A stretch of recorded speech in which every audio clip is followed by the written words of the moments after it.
Hospitals have a way of shrinking the world down to a few essential things. A chair that doesn't dig into your back. A cup of lukewarm coffee you forget to drink. The steady beep of a monitor reminding you that someone you love is still here. For my daughter Lily, the world had become one window.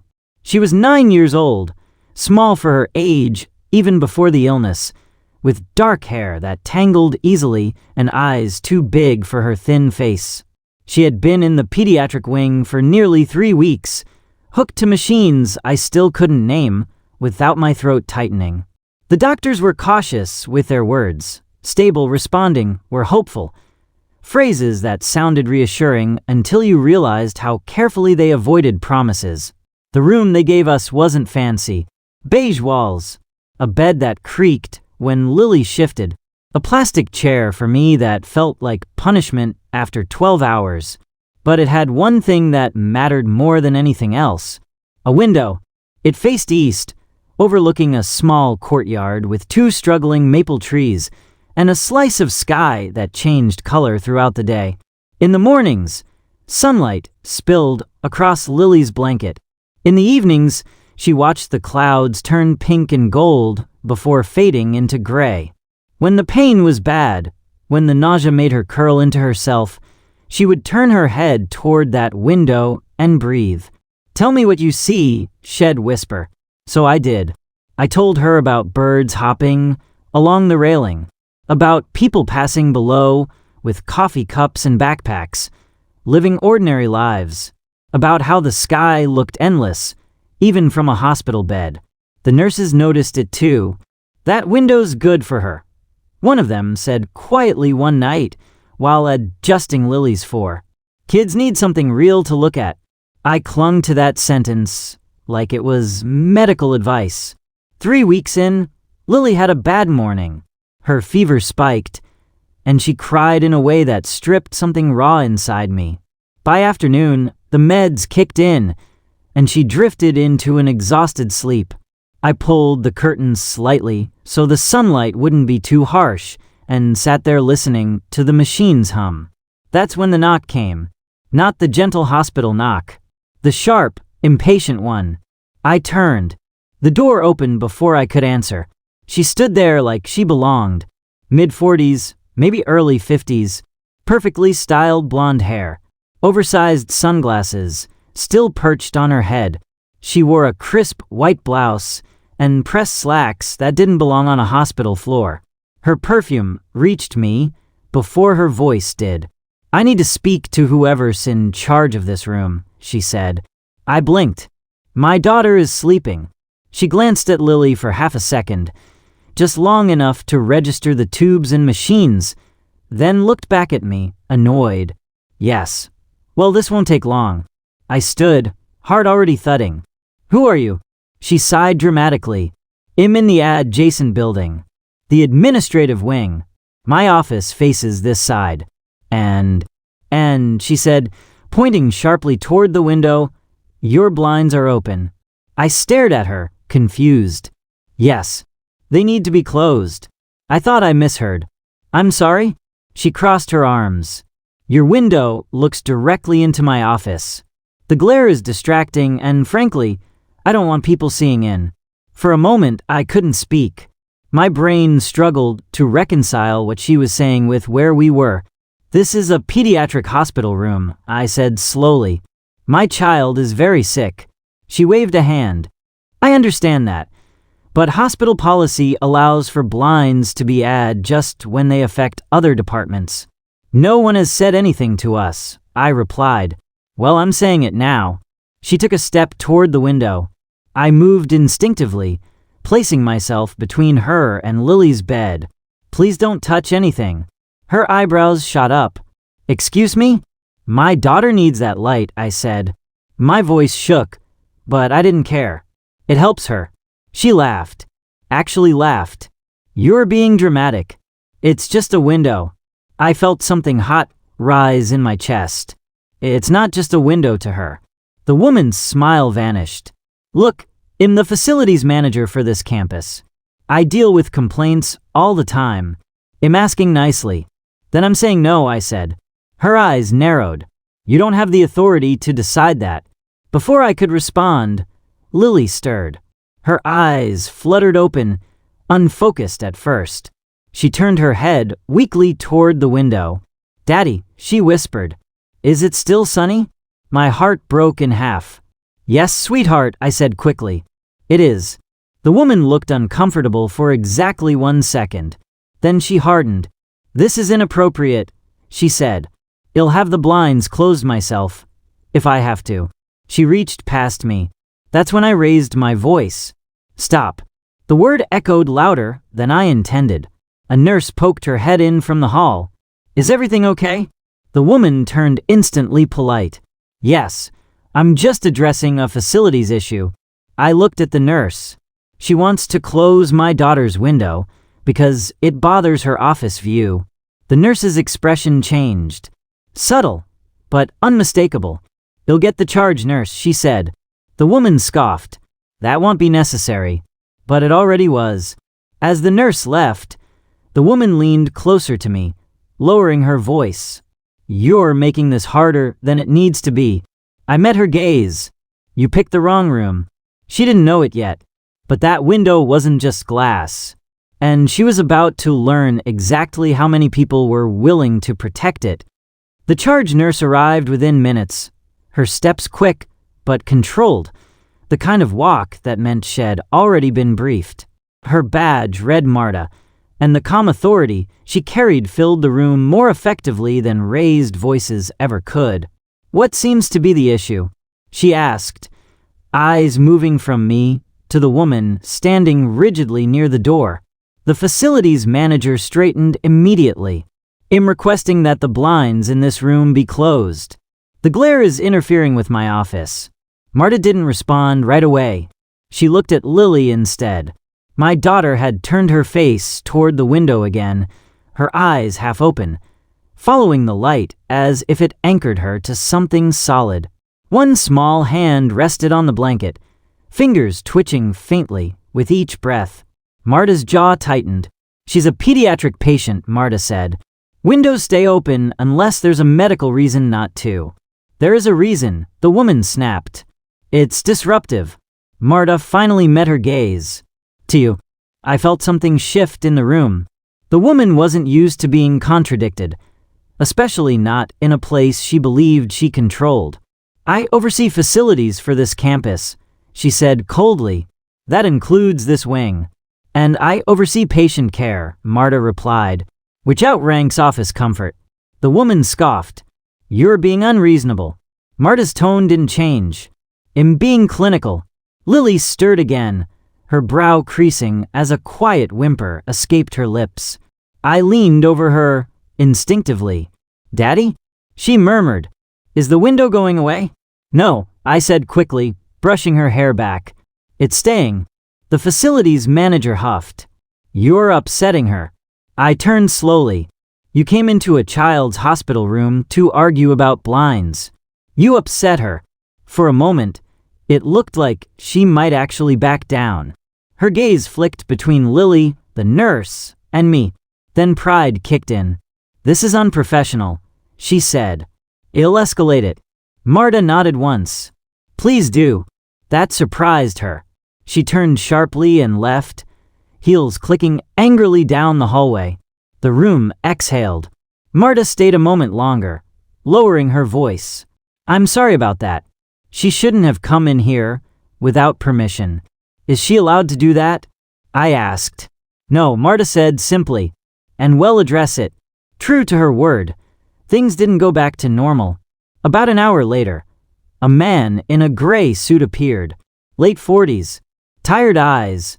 His badge identified him as hospital administration. He knocked first, waited. I heard there was a concern, he said gently. Marta was with him now, arms folded but calm. I explained everything.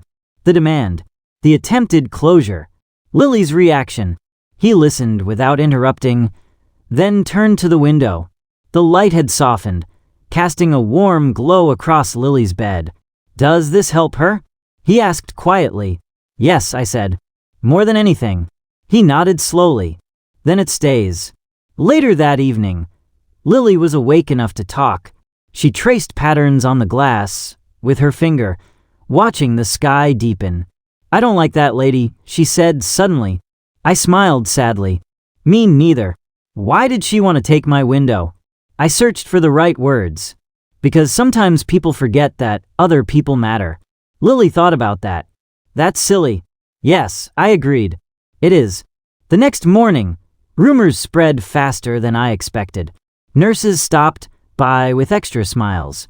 One brought Lily a sticker shaped like a sun. Another whispered, "Don't worry, we've got this." By noon, the facilities manager was back, but this time, she wasn't alone. 2 administrators stood with her. One held a clipboard. They didn't enter the room. One of them spoke to me quietly in the hallway. "She will not be returning to this wing," he said, "and she's been formally reprimanded for violating patient boundaries." I felt relief, but also anger. "She shouldn't have been here at all," I said. He nodded. "You're right." When I returned to the room, Lily was asleep again. The sunlight painted soft shapes on the wall. I sat beside her and realized something important. This wasn't about a window. It was about who gets to be seen. And for the first time since Wet arrived, I knew we weren't invisible anymore. By the 3rd morning after the confrontation, the hospital felt different. Not quieter, not calmer, just alert. It was in the way nurses paused longer at Lily's door, checking on her even when her chart didn't demand it. In the way doctors lowered their voices, spoke more deliberately, as if every word carried extra weight. Even the sunlight felt intentional, pouring through the window like it had something to prove. Lily noticed it too. "Why is everyone being extra nice?" she asked, squinting up at me from her pillows. I smiled. "Because you deserve it." She accepted that easily. Kids often do. But I knew better. Something was happening behind the scenes. That afternoon, while Lily napped, Marta returned. She closed the door gently behind her and sat in the chair beside me. "I wanted to update you," she said. I straightened. "About what?" "The facilities manager," she replied. "And the complaint." I felt my jaw tighten. "She filed one." "No," Marta said. "You did, even if you didn't realize it." She explained that the hospital had a strict patient advocacy protocol. Any interference with care, especially in pediatrics, triggered an automatic review. The moment the nurse documented Lily's distress, the situation stopped being a personal dispute and became an institutional issue. Her behavior raised concerns. Marta said carefully, "Not just about this incident." "Meaning?" I asked. Marta hesitated. "This wasn't the first time she's overstepped. Just the first time someone pushed back." I leaned back, absorbing that. Power thrives in silence. ID learned that lesson the hard way. Later that day, Lily's doctor came in with test results. They weren't miracles, but they were progress. Slight improvements. Enough to keep hope alive. "She's responding," he said. Slowly but steadily. Lily squeezed my hand. "See? The window is working." We both laughed. The sound fragile but real. That evening, as dusk painted the sky outside our window, voices rose in the hallway. I recognized one immediately. The facilities manager. This time, her tone was different. Less sharp. More controlled. The sound of someone who knew she was being watched. "I'm requesting a formal review," she said. I believe boundaries were crossed. Another voice answered, firm, unmistakably administrative. "We are reviewing everything." I didn't move, didn't speak. I just stayed with Lily, tracing slow circles on her hand as she drifted in and out of sleep. The door never opened. The next morning, an official notice appeared taped discreetly inside Lily's chart. Patient advocacy case. Resolved pending review. Resolved. I asked Marta what that meant. "It means," she said, "that no one will bother you again." And they didn't. The blinds stayed open. The window stayed bright. But the story didn't end there. On the fourth day, a woman I didn't recognize stopped me near the coffee station. She wore scrubs, but no badge. Her eyes were tired, but kind. "I just wanted to say thank you," she said. "For what?" I asked, confused. "For saying no," she replied. "Some of us have wanted to for a long time." She walked away before I could respond. That night, Lily was awake long enough to watch the stars blink on. "Daddy," she said softly, "if I get better, can we get a window like this at home?" I swallowed. "We already have one." She smiled. "I know. But this one helped me remember." "Remember what?" "That the world is still out there." I leaned down and kissed her forehead, my heart aching and full all at once. The next morning brought news I hadn't expected. The facilities manager was being reassigned, not fired, not publicly disciplined, but removed from any role involving patient-facing spaces. Permanently, Marta told me quietly. She fought it. Hard. "Why?" I asked. "Because she didn't think she'd done anything wrong." I nodded. "They never do." As the days passed, Lily grew stronger. Not healed, but stronger. Strong enough to sit up longer. Strong enough to laugh more easily. Strong enough to believe in the window again. And every time the sun rose through it, I felt something settle inside me. I hadn't protected the light. The light had protected us. The morning Lily was discharged didn't feel real at first. Hospitals have a strange way of convincing you they're permanent. Days blur together. Machines become background noise. You start measuring time in medication intervals instead of hours. When the doctor finally said the words, "She can go home," my brain rejected them for a full second before my heart caught up. Lily heard it instantly. "Home?" she asked, eyes wide. "Yes," the doctor smiled. "Home." She looked at the window. "Can we say goodbye to it?" I nodded, throat tight. "Of course." The nurse disconnected the last monitor, and the room grew quieter than it ever had been. No beeping, no humming, just sunlight and breath. Lily sat up slowly, wrapped in her blanket like armor, and turned fully toward the glass. The courtyard below was still the same, 2 maple trees, a bench, a slice of sky, but it looked different now. Softer, familiar. "Thank you," Lily whispered. I didn't ask who she was talking to. As we packed, Marta stopped by one last time. She didn't bring paperwork. She didn't bring instructions. She just stood in the doorway for a moment, watching Lily smile. "She's stronger than she knows," Marta said. "So are you," I replied. She shook her head. "No. I just learned when to listen." Before we left, a small envelope appeared on Lily's tray table. Inside was a card signed by half the pediatric staff. On the front was a drawing of a sun shining through a window.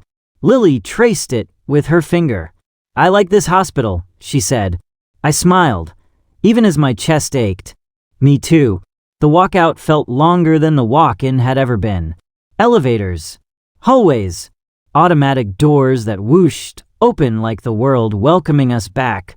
Outside, the air smelled like rain and asphalt and something unmistakably alive.